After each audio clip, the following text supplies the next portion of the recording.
Bears. Ahem.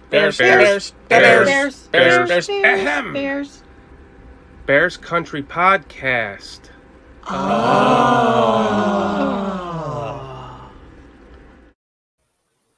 Welcome to Bears Country Podcast. It is Chicago Bears versus the Cleveland Browns preseason pregame show.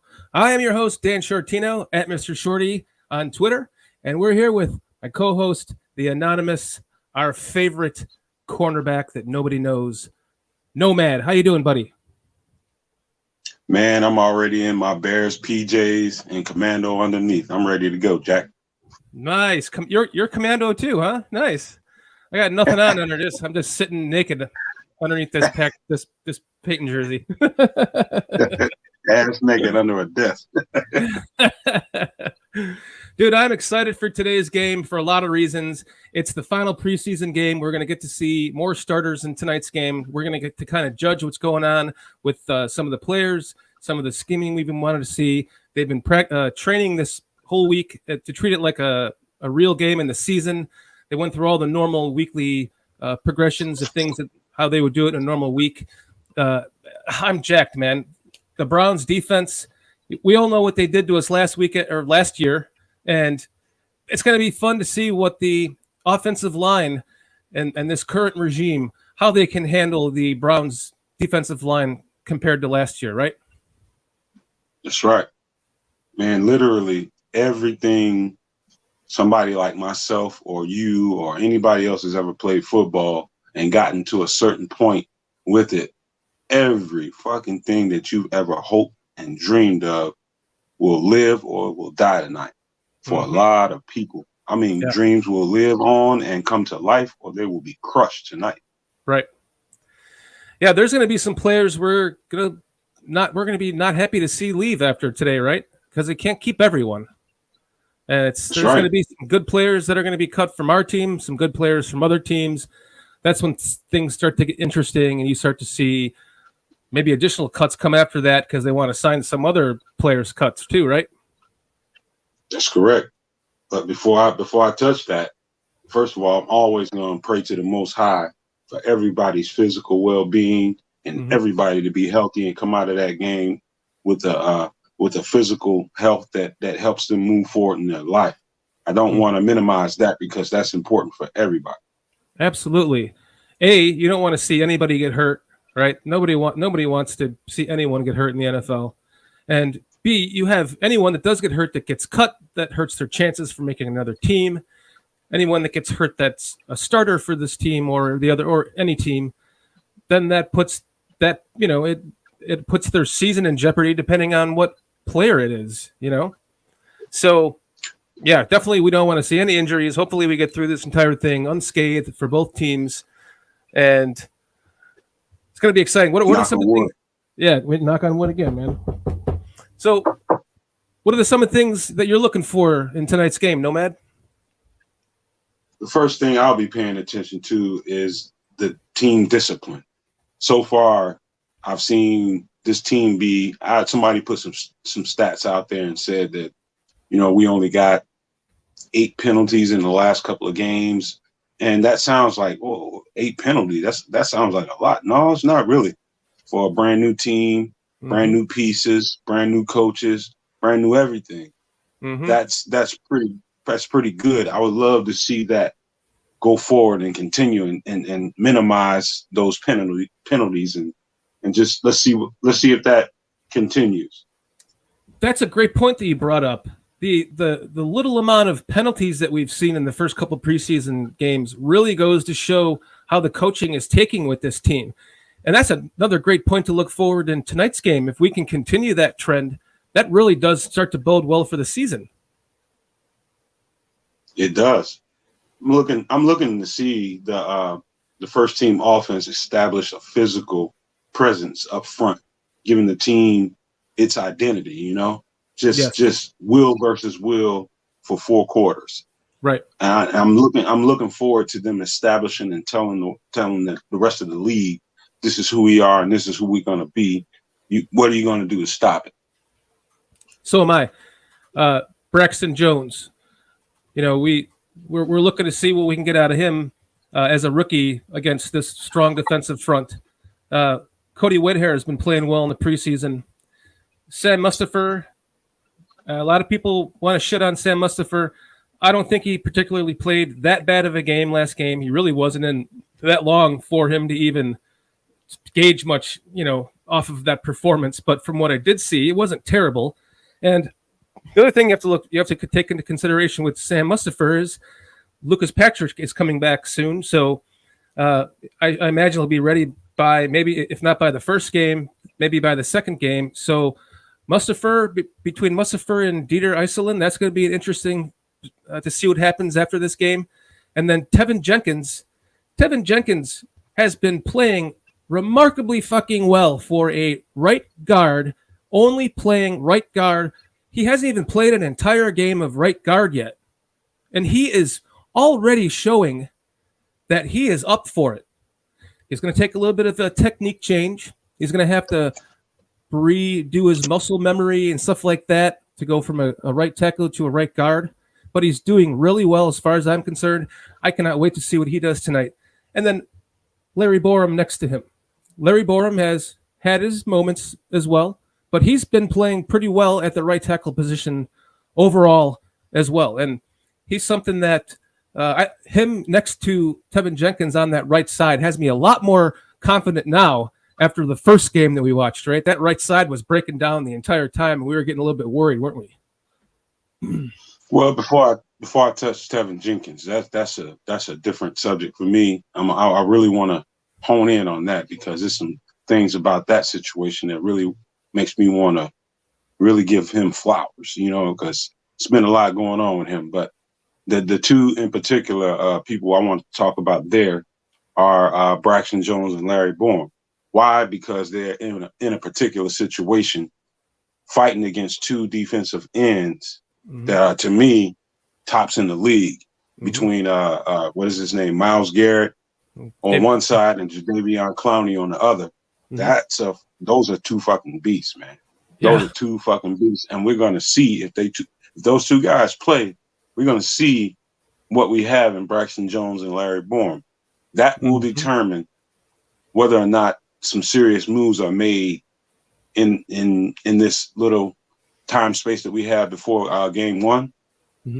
We'll see some things depending on what happens there. Absolutely. It'll be a good gauge tonight to kind of get if the offensive line plays well tonight against that same starting defensive front with those ends, and they play well, that's going to give us a lot of hope going into the season, because our first team has Joey Bosa on it, and we all know what he can do to wreck a game. So if they can hold their own and keep this defensive front here tonight at bay and allow Justin to get his passes off without being sacked 9 times, right? Without having somebody in his face the entire time, and they can actually score a touchdown or two, sky's the limit for that offensive line as far as I'm concerned. A couple of weeks to prepare for the Niners. Arrow's pointing up if they can have a good game tonight. This may sound like, okay, Nomad, what are you thinking about? Why wouldn't you protect Justin and make sure Justin has – everybody wants to make sure Justin has a pocket and a cushion to deliver that ball. But you also have to figure out what Braxton Jones, what's his ceiling, if there is any. And the only way – and Larry Borum. And the only way you find that out is to isolate them on those two guys. If those two guys are in that starting lineup and we putting Braxton Jones and Larry Borum out there, you got to find out what you have in them. At first, you don't chip. You got to find out if those dudes can hold their own. Yes. And then if they can't, then you have to start making some decisions, because that's not going to be the last duo that they have to face. That you may have to adjust the game plan designed on whether or not these guys can hold up or not. So it makes the game plan different. It does, because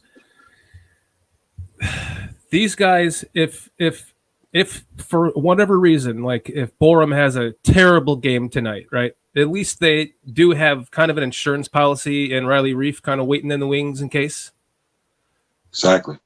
Yeah. And you don't. It's not. I know the guy's getting possibly. I guess there's some incentives in his contract that says he can make up to about 10 million a year. But if he doesn't start, I don't know all the ins and outs about that contract thing. But it's nice having him there. It's a nice piece of insurance just in case Braxton Jones can't hold his weight there. But we'll see. Thus far in this camp and in these games, he's had his ups and he's had his downs. But I like the fact that they're leaving him in there just to see. Me too. And the same thing I would say about Larry Borum.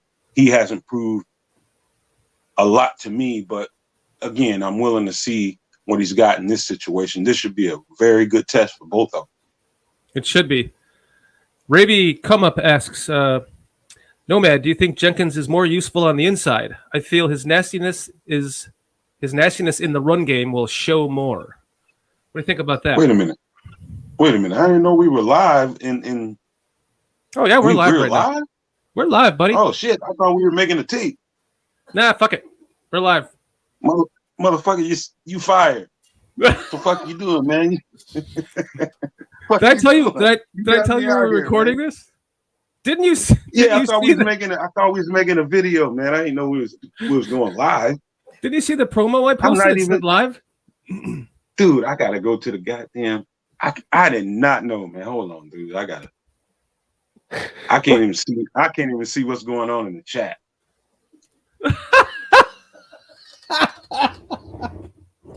Man, hey, dude, you fired and your secretary. I thought you knew we were live, man. I'm sorry. No, you didn't say it. I did. I guess I didn't. But it's all good. I guess we cool. It doesn't matter, man. You're wasting time bitching about it. Just talk about the Bears. I know, man. All right. Let me go and get it together, man. Golly.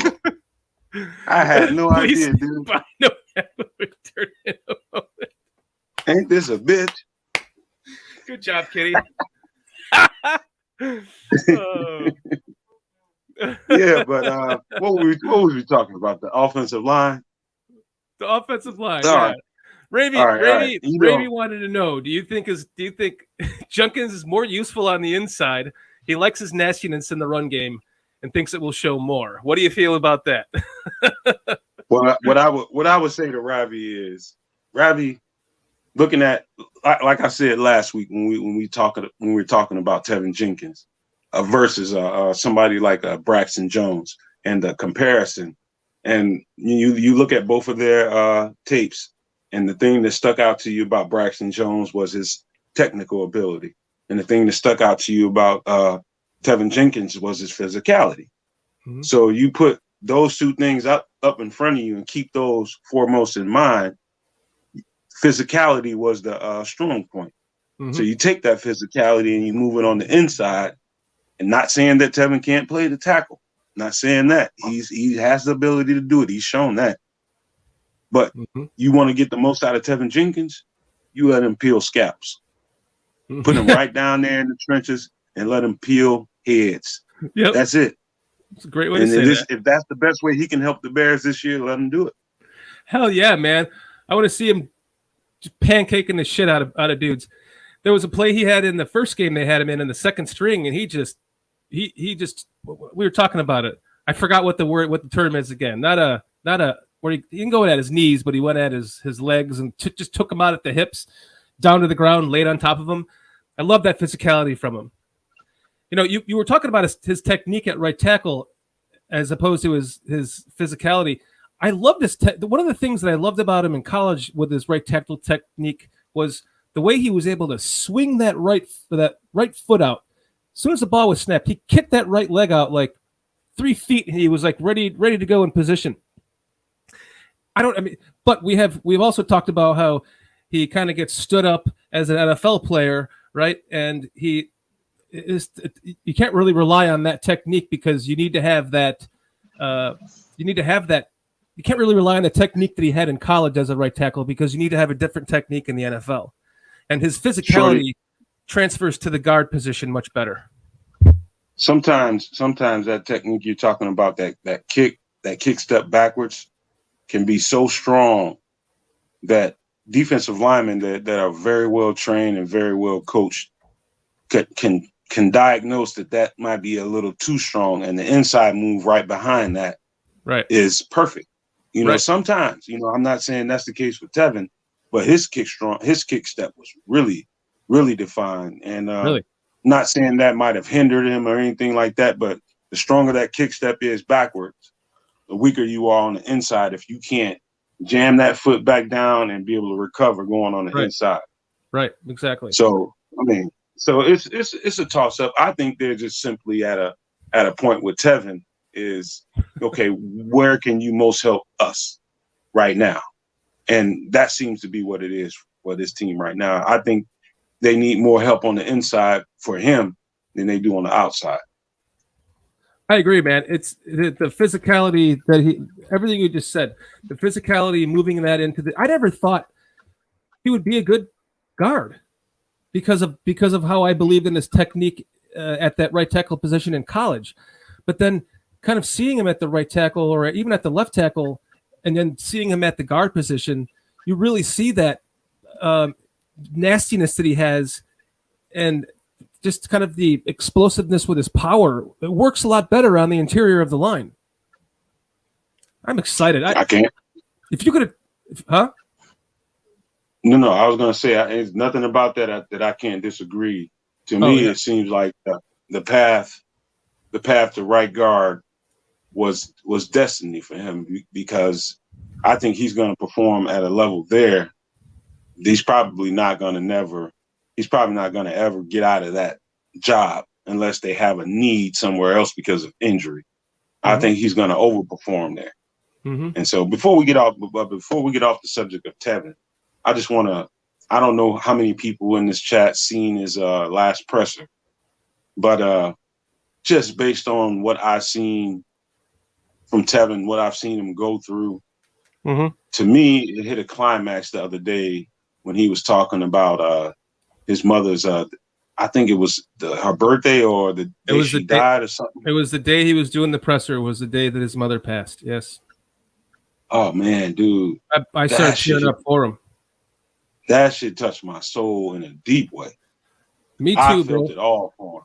Man, I mean, we've talked about some of our recent losses. You've recently had one. We've talked about Kitty's mother passing, and hearing him say that and then him starting to tear up got me too, man. I could cry right now talking about it because the emotion of him to be able to get through that without even just breaking down and just continue to take questions. The kid's strong, man, and you're seeing a different person when he's talking at the podium now too, right? He's starting to feel a little better about it. He's in a better mind frame talking to the media now that he kind of thinks he's starting to gain a position on this team. I think he's settling down, and again, we have to remember that the guy hasn't played right guard for very long at all. I mean, when I'm talking about it, yeah, I mean he's touched it a little bit in college. Yeah, but he mentioned that, but not enough to. What? No, I was going to say he's still in infancy in that position, and whatever you've seen thus far on the field, trust and believe is nothing compared to if they leave him there and let him manifest what he can be at that position. We've seen nothing. Absolutely. No, man, I want to take a second just to thank. We have some new people in chat here. We have PV Priest. I don't think I've ever seen before, and Ryan233. I don't think I've ever seen before, and we also have Mule Skinner. Thanks for returning, Mule, and of course Steve Sigmund, Brian Reberg. Thank you guys for joining us. We appreciate all the new chat, everyone coming in here to join us. If you do like this content, please make sure you like and subscribe because we got plenty more of it coming. We got some exciting stuff coming real soon too. So if you do like this stuff, please make sure to subscribe and set your notifications because we got some shit coming, man. And we're glad to have you here. Thank you very much for showing up, PB Priest and Ryan233. It's awesome to have you in here in chat. And please, guys, provide your input in the commentary. Let us know what you think about this stuff. And Give us your comments, give us your thoughts, give us everything you have.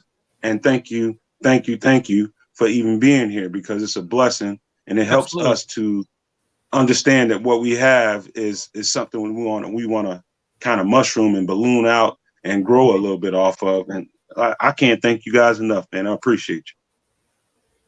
And just one last thing on that, anyone, if you would like to join us on the show, you can email us at bearscountrypodcast@gmail.com, and we would be happy to bring you on the show with us to have a chat with us. Mule Skinner asks who is playing tonight and who is not.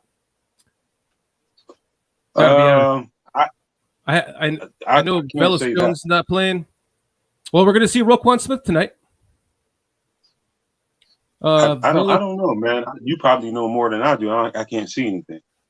I know Roquan's starting tonight. Velas Jones is not playing. I know that for sure. I don't think Byron Pringle is playing. I actually, that's a, thanks for calling us out, Mule. Thanks for calling us out. Okay. Can I say something real quick?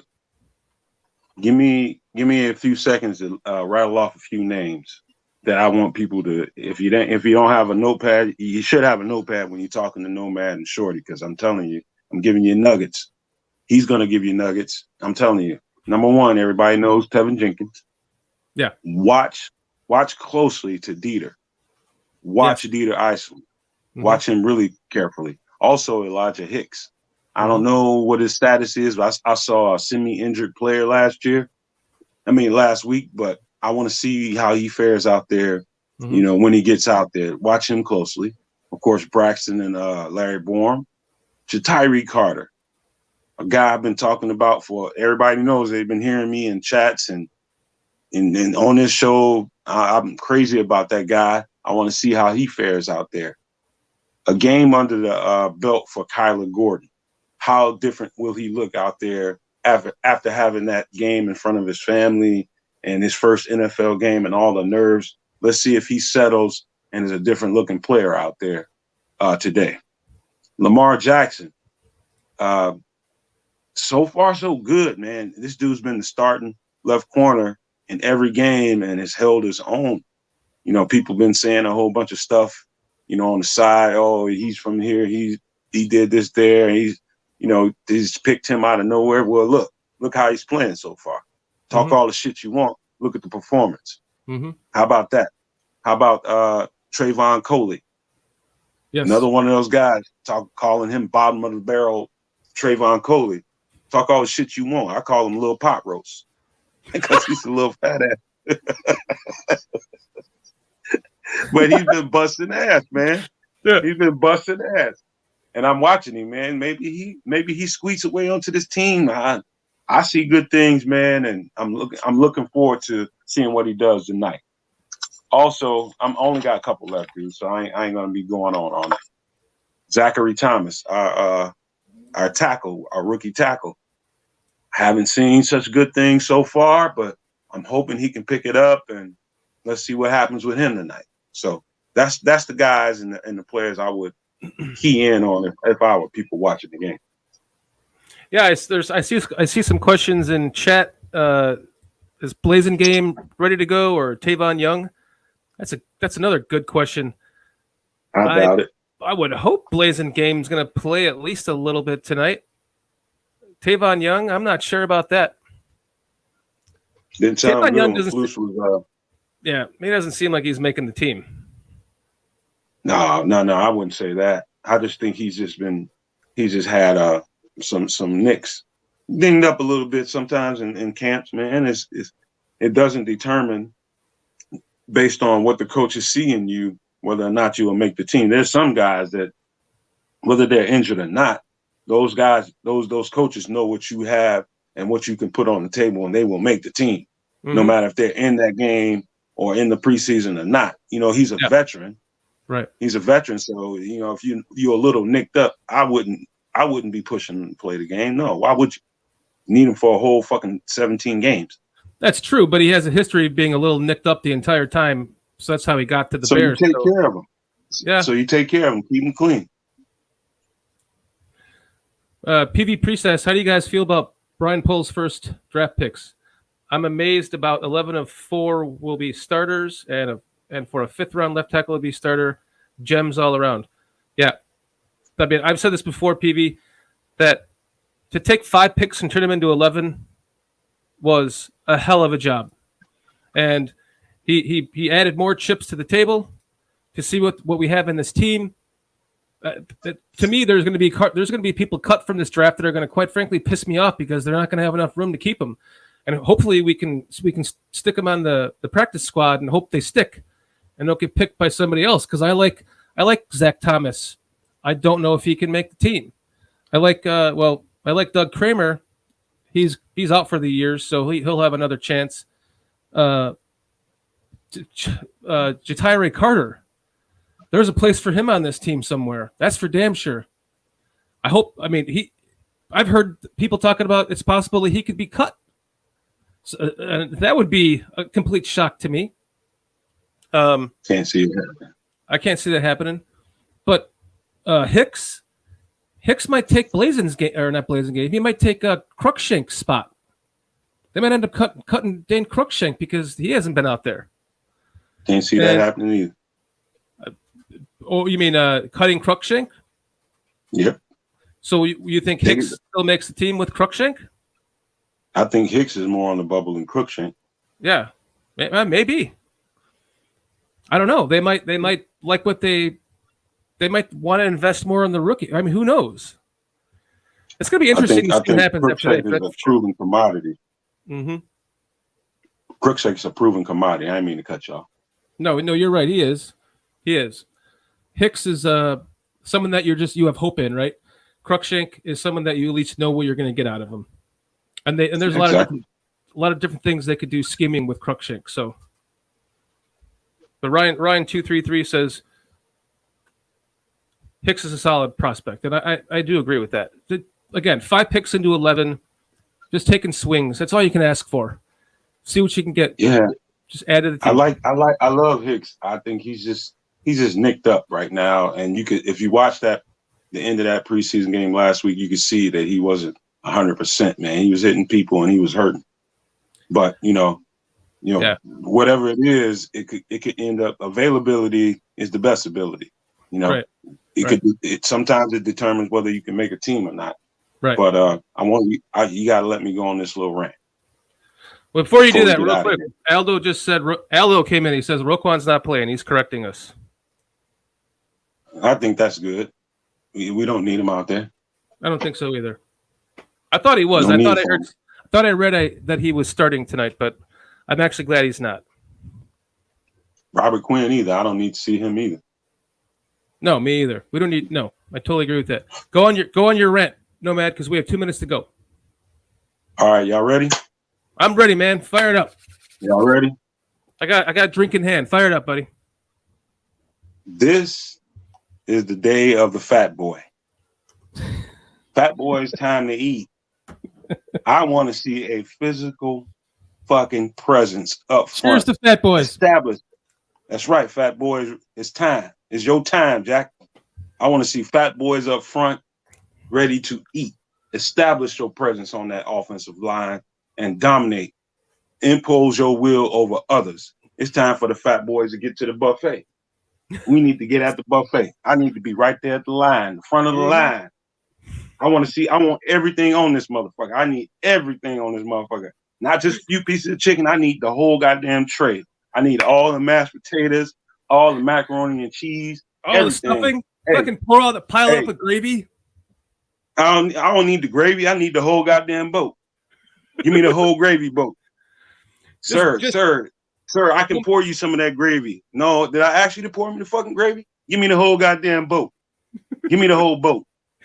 Just dump That's right. And give me that hot sauce. The entire thing in the back of the truck. Yeah. Give me all that shit. Give me everything you got up here and some. That's right. Absolutely, man. Sir, the game is. Sir, are you gonna eat the gravy boat? I might, motherfucker. What is it to you?